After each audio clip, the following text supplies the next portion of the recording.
Halo, shalom saudara.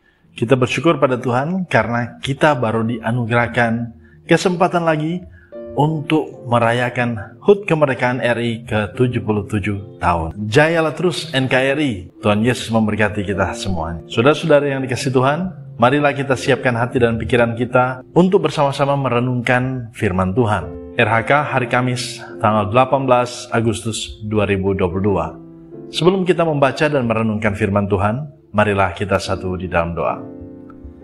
Bapa di surga, terima kasih untuk kesempatan ini ya Tuhan. Kami bersyukur oleh karena anugerah-Mu Tuhan. Kami diberikan kesempatan untuk bersyukur dalam rangka HUT kemerdekaan RI ke-77 tahun. Terpuji-puji nama-Mu Tuhan. Saat ini sebelum kami memulai aktivitas kami di hari yang baru ini, kami hendak membaca dan merenungkan firman Tuhan.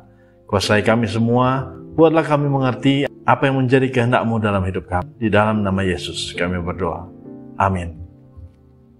Saudara-saudara yang dikasihi Tuhan, mari kita membaca Alkitab kita di dalam Yesaya 61 ayat 7 dan 8. Saya bacakan buat saudara sekalian. Sebagai ganti bahwa kamu mendapat malu 2 kali lipat, dan sebagai ganti nodah dan ludah yang menjadi bagianmu, kamu akan mendapat warisan 2 kali lipat di negerimu, dan sukacita abadi akan menjadi kepunyaanmu. Sebab aku, Tuhan, mencintai hukum dan membenci perampasan dan kecurangan. Aku akan memberi upamu dengan tepat dan akan mengikat perjanjian abadi dengan kamu. Sampai di sana pembacaan Alkitab. Terpujilah Kristus. Renungan harian keluarga pada hari ini mengangkat tema upah kesetiaan iman. Saudara-saudara yang dikasihi Tuhan, upah adalah hak atau imbalan untuk seseorang atas suatu pekerjaan berdasarkan suatu perjanjian atau kontrak kerja. Lazimnya hak atau imbalan itu diterima dalam bentuk sejumlah uang. Kata upah dalam Alkitab digunakan juga untuk arti yang lain. Misalnya, menunjuk pada imbalan yang layak atas perbuatan semasa hidup. Misalnya, upah dosa adalah maut. Maksudnya, jangan hidup dalam dosa. Sebab akibat atau imbalannya yaitu maut atau kematian. Bagaimana dengan upah dalam pembacaan kita? Upah dalam konteks pembacaan ini dapat kita lihat dalam 3 aspek. Yang pertama adalah umat yang menderita. Ayat 7 menerangkan bahwa penderitaan telah mendatangkan rasa malu 2 kali lipat. Ini menunjukkan penghinaan yang diterima telah melebihi dari biasanya. Saudara-saudara, dalam kehidupan kita, mungkin saudara dan saya juga pernah merasakan bagaimana rasanya menderita. Apakah suatu kondisi keuangan atau kondisi keluarga, ya, atau kondisi-kondisi yang lain. Nah, saudara, yang kedua adalah Tuhan mencintai hukum, membenci perampasan dan kecurangan di dalam ayat 8. Tidak ada kompromi sama sekali dengan dosa. Hukum mesti ditegakkan, dan bagi Tuhan tidak ada tempat bagi perampasan. Dan semua itu, dan semua bentuk perampasan atau kecurangan serta ketidakjujuran itu dibenci oleh Tuhan. Yang ketiga, ada perjanjian abadi. Ini menunjuk pada keselamatan abadi bagi yang percaya pada Allah. Jadi upah di sini akan diperoleh karena Allah sangat mengasihi orang yang menderita karena ketidakadilan.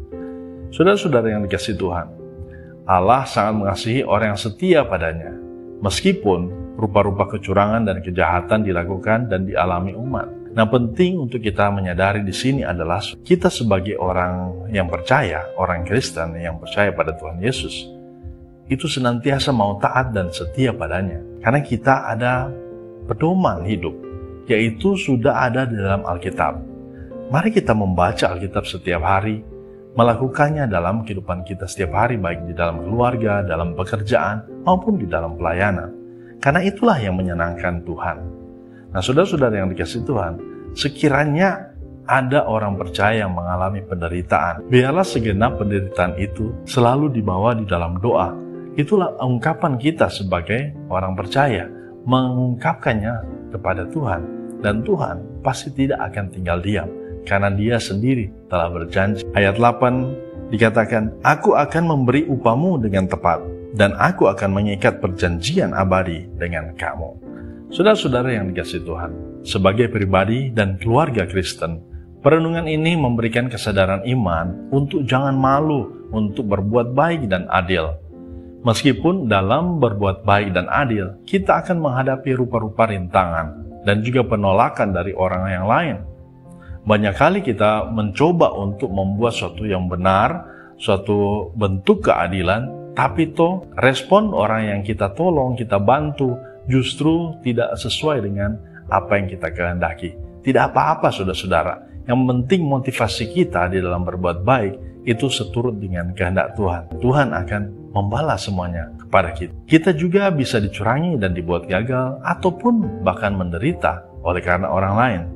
Tetapi kesetiaan pada iman kita dan perbuatan hidup yang nyata yang berdasarkan iman kepada Kristus membuat kita mendapatkan upah berupa kasih Allah dan keselamatan dari Tuhan.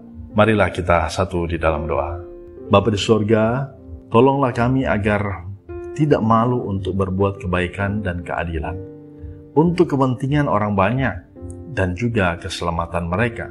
Ajar kami untuk melakukan kehendak-Mu di dalam kehidupan kami setiap hari.